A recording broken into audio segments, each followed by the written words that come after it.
गाजीपुर में सीएम योगी आदित्यनाथ ने सभा को संबोधित करते हुए कहा कि माफियाओं आतंकवादियों को मारने के लिए भाजपा जरूरी है। सीएम योगी ने कहा कि हम राम भक्त हैं, हम वही करेंगे जो भगवान राम ने कहा था। हम जब तक आतंकियों पापियों को मार नहीं देंगे तब तक चैन से नहीं बैठेंगे। सीएम ने कहा कि बीजेपी सरकार ने विकास के बड़े बड़े काम किए हैं। बीजेपी सरकार ने देश की सीमाएं सुरक्षित की है। सीएम ने कहा कि त्योहारों पर माफिया खुली जीप में घूमकर हिंदुओं को डराते धमकाते थे और सपा सरकार ने राम भक्तों पर गोलियां चलवाई। सीएम ने कहा कि सपा माफियाओं के सामने घुटने टेकती है। सीएम ने कहा कि देश में 80 करोड़ लोग फ्री में राशन पा रहे हैं और अब 70 वर्ष से ऊपर के बुजुर्गों को मुफ्त इलाज की व्यवस्था की जाएगी। सीएम ने कहा कि विपक्षी सत्ता में आने पर पर्सनल लॉ लागू करेंगे, जबकि बीजेपी देश में कभी शरिया कानून नहीं लागू होने देगी। सीएम ने कहा कि विपक्षी सत्ता में आने पर विरासत टैक्स लगाएंगे। ये लोग देश में औरंगजेब की तरह जजिया टैक्स लगाएंगे। सीएम ने कहा कि अब देश प्रदेश में सिर्फ सुशासन रहेगा।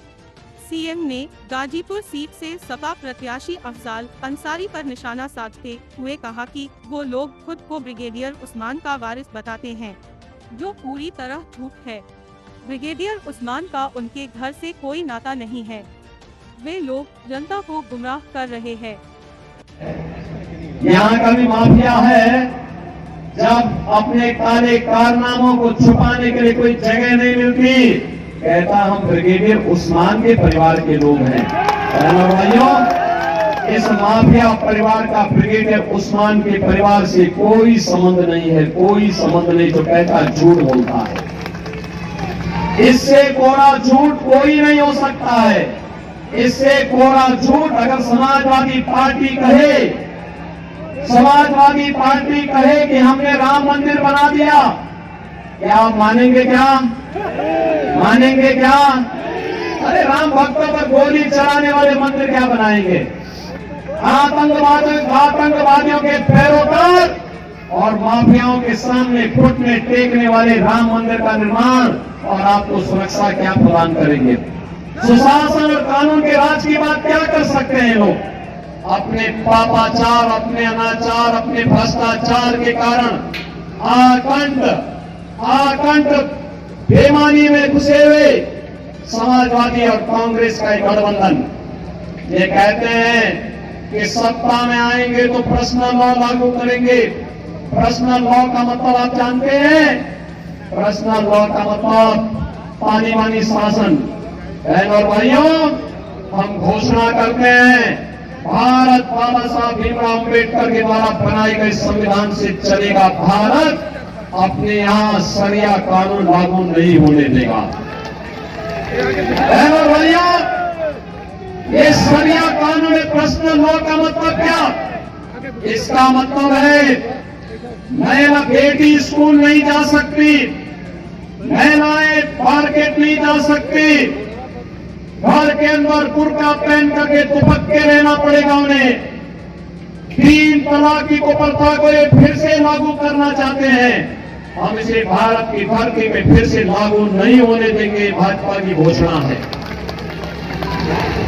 ये कहते हैं सत्ता में आएंगे, कांग्रेस और समाजवादी पार्टी कहती कि सत्ता में आएंगे तो एससी और ओबीसी को मिलने वाला आरक्षण पर मुसलमानों का हिस्सा दे देंगे। बाबा साहब भीमराव अम्बेडकर ने कहा था कि धर्म के आधार पर आरक्षण नहीं हो सकता। हम लोग मुसलमान को आरक्षण का लाभ कतई नहीं देने देंगे। अनुसूचित जाति, जनजाति और पिछड़ी जाति के आरक्षण में सेंध लगाने की छूट कांग्रेस और समाजवादी पार्टी को नहीं दे सकते। ये कहते हैं सत्ता में आएंगे तो सत्ता में आने के बाद ये विरासत टैक्स लगाना चाहते हैं। ये विरासत टैक्स का मतलब आप जानते हैं?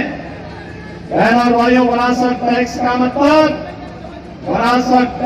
मतलब है आपके बाप दादों ने, आपके पूर्वजों ने कोई प्रॉपर्टी बनाई और प्रॉपर्टी आज आपको मिली, तो तो कांग्रेस और समाजवादी पार्टी की अगर सरकार आई तो ये कह रहे हैं कि हम सर्वे करा करके विरासत टैक्स लगा करके आधी प्रॉपर्टी ले लेंगे।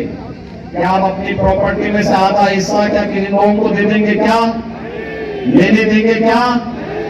और फिर कहते हैं इस प्रॉपर्टी को पाकिस्तान, बांग्लादेश और अफगानिस्तान से आए हुए घुसपैठियों को बांट डालेंगे। क्या आप इसको स्वीकार करेंगे? क्या? अरे ये तो औरंगजेब का जजिया कर है। औरंगजेब एक क्रूर बादशाह हुआ था मुगलों का। कोई मुसलमान भी अपने पुत्र का नाम औरंगजेब नहीं रखता, क्योंकि औरंगजेब ने पहले अपने भाई की हत्या की। औरंगजेब ने फिर अपने बाप को जेल में बंद किया। औरंगजेब का बाप शाहजहां, ये वही शाहजहां है जिसने आगरा का किला बनाया, आगरा का ताजमहल बनाया था। और ताजमहल बनाने वाला शाहजहां अंतिम जीवन एक एक बूंद पानी के लिए तरसते मर गया। उसने अपनी जीवनी में लिखा कि दुष्ट औरंगजेब, तो जैसा पुत्र कभी किसी को पैदा न हो। तो उन्हें जीते जी मुझे एक एक बूंद पानी के लिए तरसाया है। और तुझसे अच्छा तो ये हिंदू है, अपने पूर्वजों का, बड़े बुजुर्गों का सम्मान करता है और मरने के बाद भी श्राद्ध और तर्पण के माध्यम से उन्हें जल देने का काम करता है। उन्हें तो मुझे एक एक बूंद